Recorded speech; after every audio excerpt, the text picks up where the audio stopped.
Om Agyanatimirandasya Gananjana Salakaya Chaksuro Unmilitam Yena Tasmai Shri Guruve Namaha Shri Chaitanya Manobhishtam Stapitam Yena Bhutale Swayam Rupa Kradamayam Tadati Swapadantikam Vandeham Shri Guru Shri Uttapadakamalam Shri Guru Vaishnavam Scha Shri Rupam Sagrajatam Sahagana Raghunatam Vitam Tam Sajivam Sadvaitam Savadutam Vrajana Saitam Krishna Chaitanya Devam Shri Radha Krishna Padan Sahagana Lalita Shri Visakhan Vitam Scha Hey Krishna Karna Sindho Dinabandho Jagapate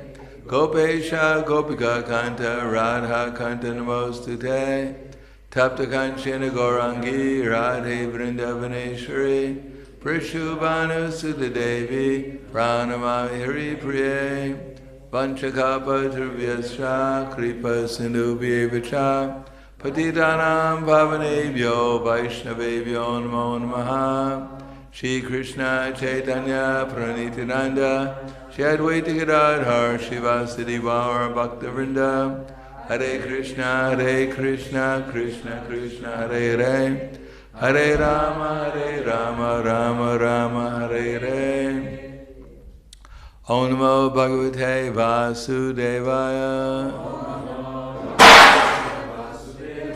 Om Namo Bhagavate Vasudevaya Om Namo Bhagavate Vasudevaya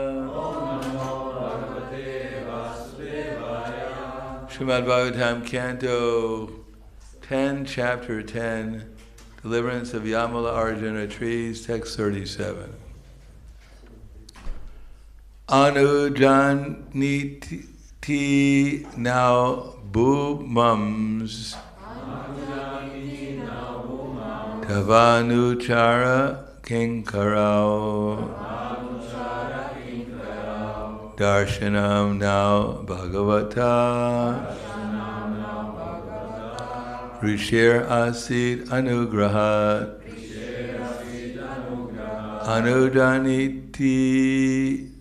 Anujaniti now bhumams Tavanuchara Kinkarao Darshanam now Bhagavata Rishir Asid Anugrahat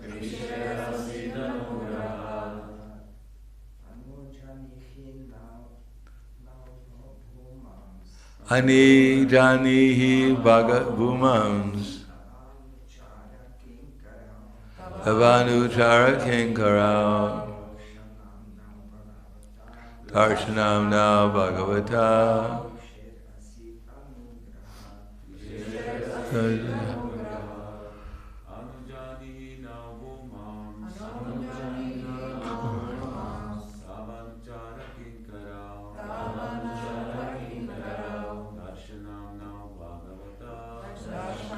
now Bhagavata Rishera Sita Nugraha.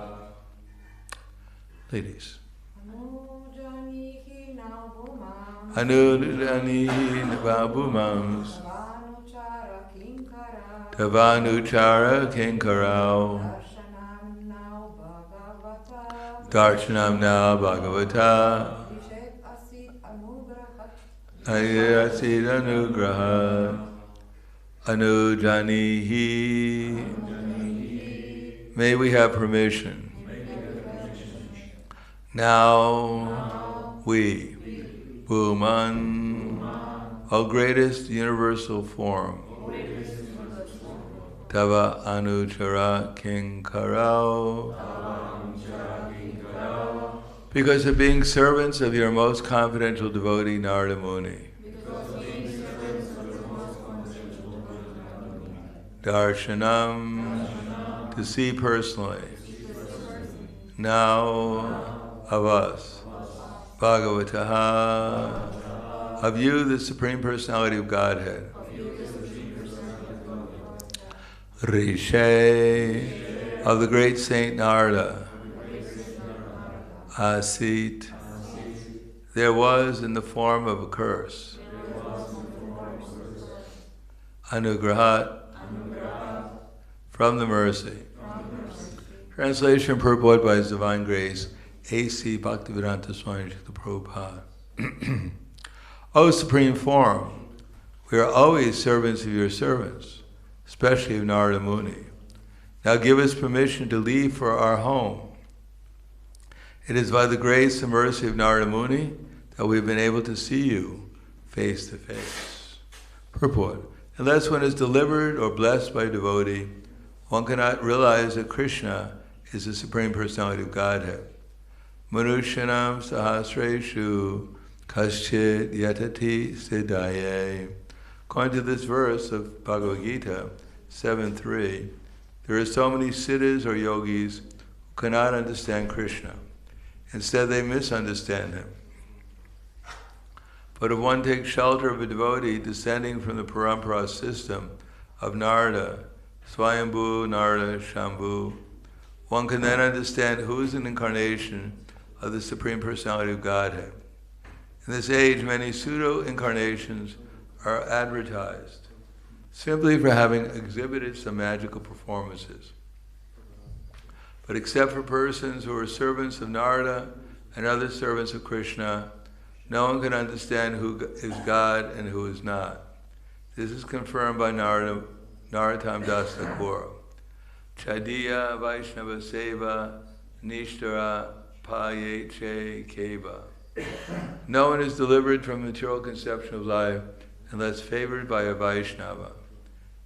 Others can never understand neither by speculation nor by any other bodily or mental gymnastics. So the text again. Anuja nihi naubha bhumams tavanuchara kinkarao darshanam now bhagavata rishir asit anugrahat. O Supreme Form, we are always servants of your servants, especially of Narada Muni. Now give us permission to leave for our home. It is by the grace and mercy of Narada Muni that we've been able to see you face to face. Namo Vishnu Padaya Krishna Prasthaya Bhutaya Srimad Bhakti-Vedanta Swami Namane Namaste Saraswati Deve Gauravani Pacharane Nirvishesha Shnivadi Paskadyadesa. Here we find that the two brothers, Nala Kuvara and Manigriva, are explaining the essence of devotional service. That devotional service depends upon hearing from devotees. That no one can make any advancement without hearing from devotees, and the more the devotee is self-realized, and the more one is receptive to such a devotee, then the more one can actually understand the science of Krishna consciousness. That devotional service and any knowledge progresses in 5 different phases, beginning with theoretical knowledge, which is simply hearing. That's called jnana. And then it progresses towards perception, perspective. Unless we gain a perspective from what we're hearing, then all we're doing is just hearing our own minds. In other words, hearing is not enough. We actually have to digest what we heard. Otherwise, if we don't digest what we heard, it goes in one ear and out the other ear. And we're back in the same state we were before we heard. Nothing really has changed, except that sitting in class we got a little hungry, so it helped our eating prasadam. Feeling separation, not from Krishna, but from prasadam. But we actually have to let the sound vibration enter into our ear and digest it with our brain, and hopefully it goes into our heart. If it goes into our heart, that's called conviction. When we see it properly and then we become determined to follow it, to act according to it, that's called conviction. Without conviction, then we may see it, but if we don't act upon it, then we'll forget about it after some time also. It'll just get covered over. So generally conviction is when we see others following and getting a happy result.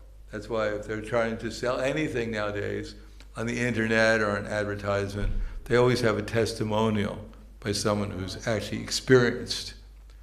So conviction is really developed mostly through good association and becoming inspired by seeing others following what we've understood, seeing what the happy result is when we see things properly and seeing the happy result of others who are following it, then we become inspired to do it ourselves also, try it out.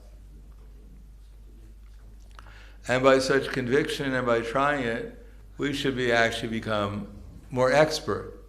In other words, just becoming convinced about something is not sufficient, or even acting on something, we have to practice.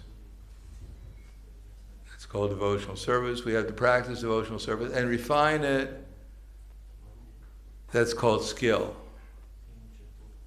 And when we become very refined and we're actually in consciousness of Krishna, then the result is we develop the same qualities as Krishna in minute quantity, and therefore we become effective as devotees.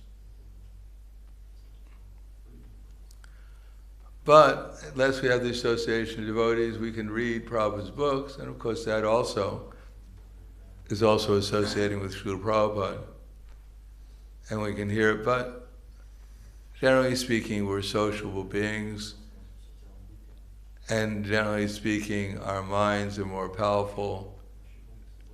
Our taste for our mental proclivities is higher than more intense than sometimes than our taste for devotional service and Krishna consciousness. So the first business of the mind is to separate us. And the way of separating us from the devotees, because otherwise we get out of Maya's clutches, and her job is to keep us in her clutches. So the first thing Maya does is give us plenty of reasons to criticize the devotees. That's our perspective. We become like the flies looking for the stool rather than the bees looking for the honey. So Maya will tell us, due to our false ego, to look around and see all the faults and to relish them. Relish them in the sense that if others have faults, that makes me better than them. And I feel good if I'm better than others. And when I start seeing others' good qualities, then I start feeling humble, and Maya won't stand for that. Why are you feeling so humble? They'll kick you, they'll take advantage of you, they'll exploit you. You're too surrendered, you're too humble, you're too advanced. You deserve better than that. Maya will try to trick the practitioner by so many different allurements. How can such an exalted personality as you, so intelligent, so beautiful, so learned, how can such an exalted person like you, demean yourself and become humble, especially in front of some other devotee who's so much less than you are? Don't you see how exalted you are? How can you demean yourself by becoming humble before there's such a fallen, lowly devotee as that? So Maya will always try to trick us in some way and take us out of the association of devotees. So we think, what do we need these devotees for? Krishna is in my heart. He's not going to leave me. Wherever I go, he comes along with me. So why do I need anyone else? It's me and Krishna forever. Me and Krishna forever, big heart. I love Krishna. These other people are just, bad examples for my devotional service. So that way we lose our devotional service, because we start criticizing the devotees, and as soon as you criticize the devotee, then all their good qualities are lost, and you get all their bad qualities. It's just a natural transference, and your conviction becomes practically nothing. Your only conviction is if you perform devotional service, you become worse than when you started. That's the only conviction you have.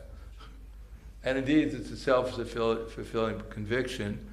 And indeed, by separating oneself from the devotees, one does become worse than when we started. We have the example of devotees who practice devotional service very intently for some time, intensely, but they decided that they were too good for the devotees, so they left. And they found they only took shelter of some woman or something like that who agreed with them that you're too good for the other devotees. Only I can appreciate you. And the result was that they fell into Maya worse than before they were devotees. Because Maya has to double the amount of illusion to help one forget reality. Double the false ego. You've already fallen down. You're not good enough to be a devotee. If you go back to the devotees, they'll criticize you, they'll embarrass you, and if it's too much, just stay here and I'll kick you harder, because I love you.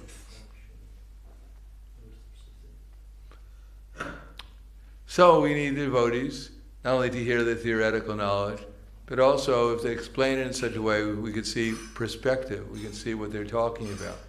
Not just talking philosophy or talking pastimes or stories, but we actually see what they're explaining, how to apply it within our lives. And then we see good examples, we look around for good examples, how they're applying it, and the happy result they're getting from it. Then we'll try to, then that inspiration will help us overcome our reluctancy to actually do the activities with determination, so that eventually we can get the happy result we're observing in the other devotees. Because generally when we see the perspective, it's all theoretical, we try to apply it, then we run into so many obstacles. And we have to be patient. So when we see others have gone through the same thing I'm going through, but they've gone through it, and now they've obtained a better, happy result, then I can tolerate and pass the test and come to the platform of experience also. And then when I get the experience, then we want to refine it, because the experience of Krishna consciousness is the most sublime and subtle, and therefore it takes a great deal of refinement. Therefore, sometimes devotional service is compared to the making of sugar candy. I think first you have the sugar cane, and then you have the then you have the molasses, or whatever, they refine it, molasses, then they make sugar candy out of it, and then they refine the sugar cane until you get pure sugar crystals. So devotional service has to be refined by becoming more and more skillful, especially in loving relationships, because devotional service is about love, appreciation. And then one has to come to the platform of character. Not only talking about, not only trying to live it, but actually developing the spontaneous characteristics of a pure devotee, spontaneously having all the good qualities, so that if someone throws a fiery demon at you, like Durvasa threw at Ambarish Maharaj, you don't have to look it up in the book what your reaction should be. Let me see, what this fiery demon had. No, one spontaneously works on the highest platform because one is in contact with Krishna. So, therefore, as soon as we stop giving credit to the devotees for whatever advancement we made, and think that now I've surpassed them, and now I'm just working on my own pure prowess, my own pure qualities, then we're simply being bewildered by Maya. Eternally, we're always dependent upon higher devotees for whatever advancement we're making, in any way. Even in the material world, everyone is eternally dependent upon higher persons to teach them something. Therefore it says, Tarko apratishta shudiyavibhina nisavari shiryasyana binam dharmasya tattvam nihitam guhayam mahajano yena kata savanta. That we can go on speculating and arguing with each other, because that's our natural propensity, especially in Kali Yuga. Someone says white, immediately we think black. Someone says go up, and immediately think I want to go down. Just to show that I'm independent, that I don't need anyone because I'm a sarat. I'm self-satisfied and independent. So we'll go on arguing to our point. We'll even forget what our point is. Whatever we can remember was our point, we'll argue on that now. Although it may have been the same point the other person was arguing on 5 minutes ago that we were trying to defeat. Now we've accepted it and we're arguing it. Shrutaya vibhina. We study so many books, we think we know so much, we have so much knowledge, and we're just bewildered by all this knowledge. We don't know what it means or how it fits in, what the priorities are, how to apply it with my life. But we have so much knowledge, and I'm proud. I'm just so learned. I can't believe it. Even Krishna has to come and consult me sometimes. Nasabri Shiryasyani Vinam. And I have so many persons I'm following, teaching me so many things. I have so many sages. I don't really surrender to any of them, but I follow them. I get knowledge so that I can become the Supreme. Therefore, if we actually want to know reality, dharmasya tattvam nihitam guhayam, we actually have to surrender to someone. And everyone indeed is surrendered at the end of the day. Whatever we do is because we're surrendered to one or a group of people. We have to ultimately make a decision what we're going to do, and that decision doesn't arrive out of our omnipresent vision of everything. It depends on our past association and what we become inspired by, and therefore we follow it, either in ignorance or in passion or in goodness. If we get an ignorant association, we become convinced and determined to become ignorant, like our leaders are. So we go to school, go to school, learn how to identify all the different types of alcohol products and their combinations. I was seeing on the internet, they even have a website, I guess, a YouTube channel where people go, someone goes to a festival and they interview people at the festival, young people, and ask them, what kind of drugs did you take today? And I guess you'd have to be a chemist to know what they're talking about.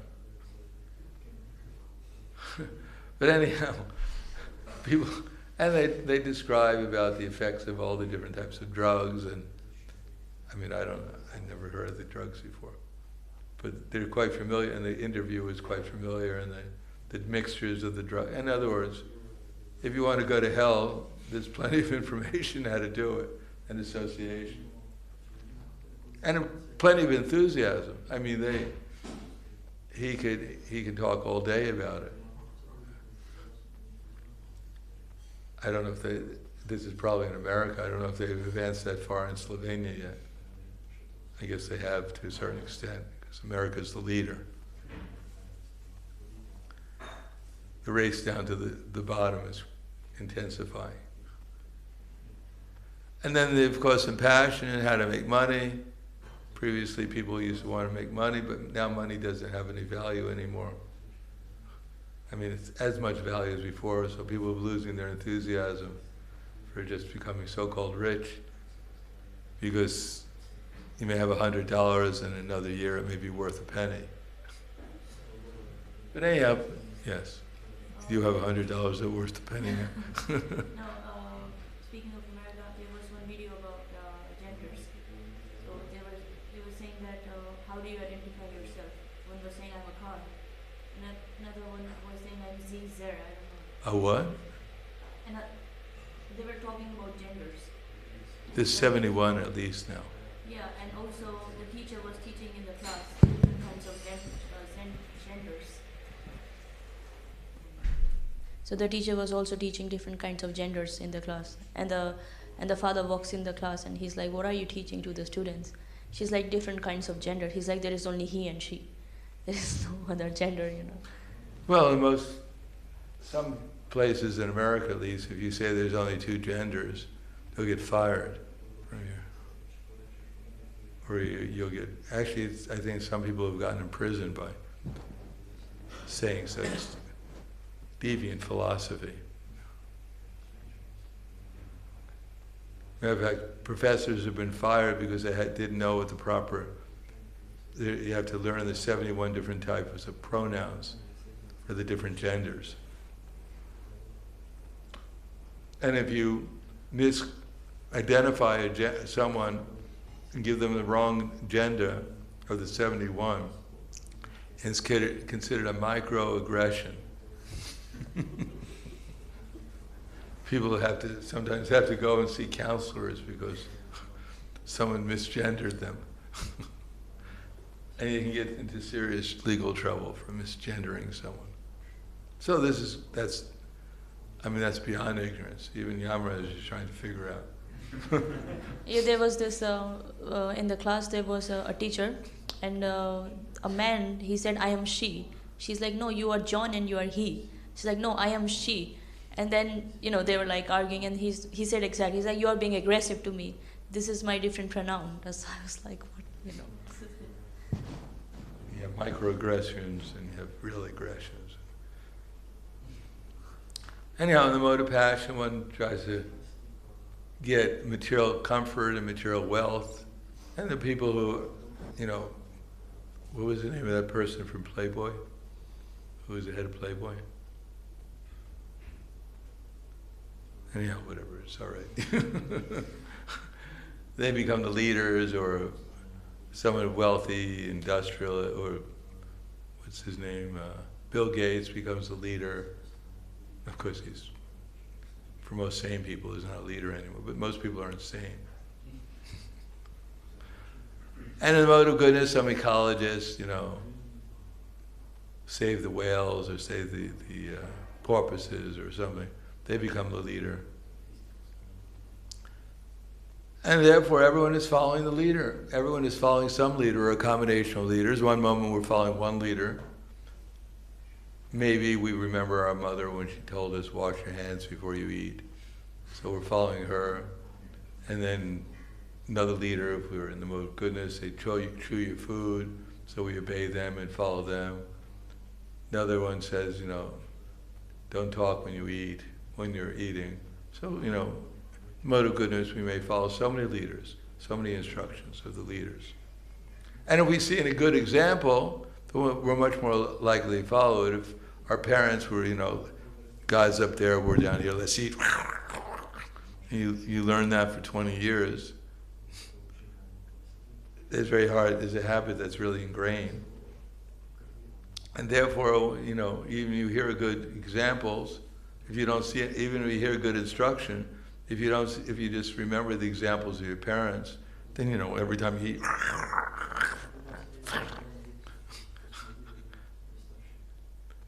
so you need good examples that you appreciate, and you need good instruction. And then you have to refine it by getting better and better examples, better instructions, and then you can actually make some progress, especially in devotional service. Therefore, Dhammasya Tattvam Nihitam Guhayam, an example like Srila Prabhupada, and the instructions like Srila Prabhupada, and those who are following him to whatever example, are better than we are. If we follow some example that's better than we are, then we'll get better. And if we don't see anyone better than us, then we'll see so many people worse than us. Anyone we don't see better than us, we'll probably think is worse than us. Maybe on the same level, but generally speaking, we're not. Our minds work in such a way in Kali Yuga either someone's so superior they're up there, we can't follow them, because they're just too high up there. It's beyond our capacity. Or they're so low, I don't even bother with them. Therefore, we're the prey of our own minds and senses, and following some example that we like, that we were attached to, due to the modes of nature we acquired. So I'll stop there. Thank you. Any questions or comments?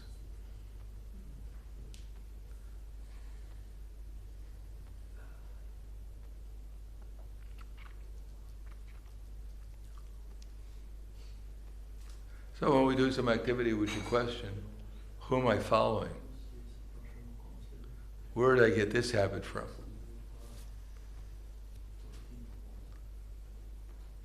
What would be a better way of doing things? What could I look around and see maybe there's a better way of acting or doing? Because we need a good example and inspiration. Someone that we can appreciate, someone that we think is actually more advanced in knowledge, patience, knowledge, conviction, and in enthusiasm. In a good way, and real knowledge. I mean, people don't know what they're doing. I mean, the people who are taking drugs, they're really enthusiastic about it. But that enthusiasm won't last for very long.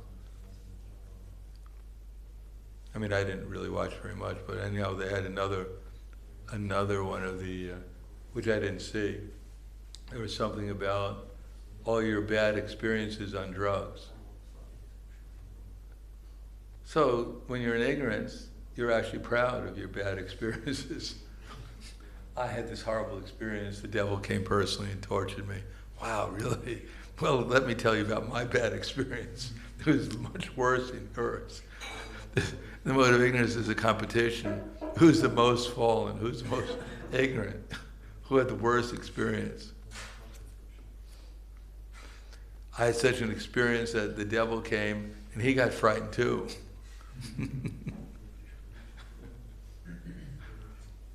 So we have to be careful that we have the right path and that we develop enthusiasm about the right path, not enthusiastic, because everyone is enthusiastic about something or another.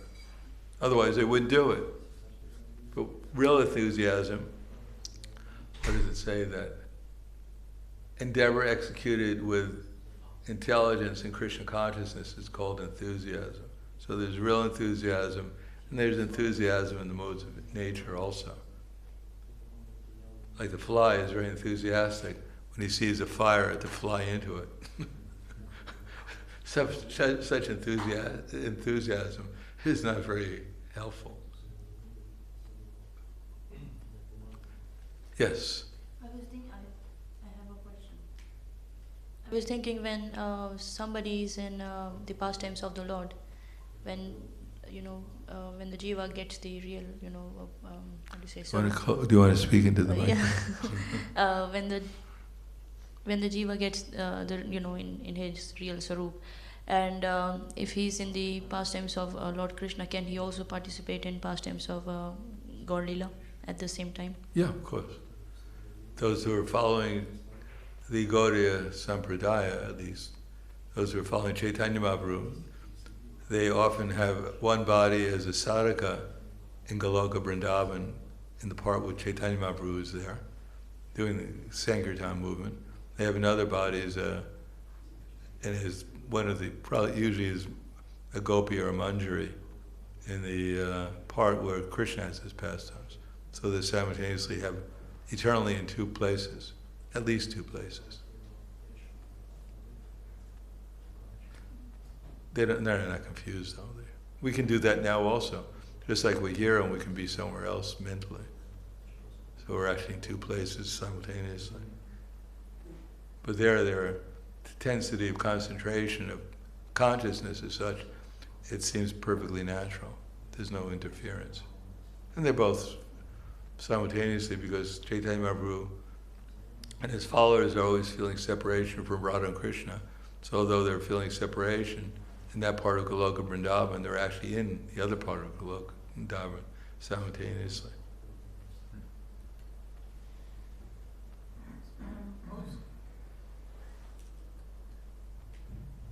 Also, if a devotee, like he knows his real position and identity. I didn't understand anything you just said. No, I understand. I heard the devotee in something. Yeah, after that. Do you want to repeat the question? Yeah.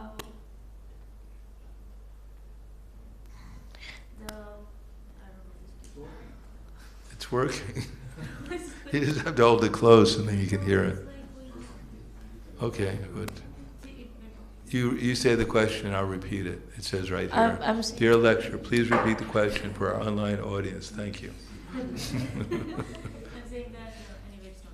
So I'm saying that if a devotee, even by living in this world, that if a devotee, even by doing this work, while living in this world, knows his sarupa, he can still be here. He knows his swarup, yes. He can still be here, but like you said, at the same time also he can be mentally being participated in the pastime. Not only mentally, he's there in the pastimes in his spiritual form. It's not just a mental thing. But we have to go through the platform. We have to bring Krishna into our minds in order to develop our spiritual consciousness. So the mind can be thinking about material things, or it can think about spiritual things too. But when the mind is completely absorbed in Krishna consciousness, then our spiritual form is manifested by Krishna's mercy. The stage of bhava. Then our spiritual form begins to be manifested. And at prema, we're situated in our spiritual identity. And then we can participate in Krishna's pastimes. Not only think about them, but actually actively participate in them. A little advanced. We have to wait a little while, patiently. Thank you. Anything else? Yes.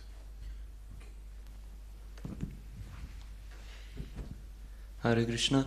My question is that we see advanced devotees feel separation from Krishna when they chant, and I can't understand this because chanting means that you're associating with Krishna, and how do you then feel separation? Thank you. Yes, you're associating with Krishna in separation. It's because you feel separation that you're associating with Krishna. So if you think Krishna is there, but you're feeling separation, then you'll think Krishna is there and your feelings of separation. Thank you. Hare Krishna Maharaj. So how can we improve our listening to be more absorbed in the chanting and in the lecture and in the advices which... Well, if you want to pay more attention, get a piece of paper and pencil or a pen or something and write down the points that you find important. So then you'll be listening for important points. And then if you go back and review the points and see what they mean, how you could apply them in your life, and if you apply them in your life and get a happy result, you make some spiritual advancement, then you'll listen more attentively because you've gotten something valuable from it. If you're sitting down for prasadam and there's a lot of preparations, and you eat one preparation has no taste whatsoever, and you need another preparation that tastes, all right. But if you eat something that you really like, that actually makes you feel good, you'll go back and eat some more of it. No one has to tell you have to eat more of it. You'll automatically do it. So we follow the process, get from the lecture or from the chanting something valuable, then we'll want more of it. We'll pay more attention to it. Thank you. Okay. Kwala Grantara Srimad-bhagavatam ki jai, Srila Prabhupada ki jai, Gaur Premanande.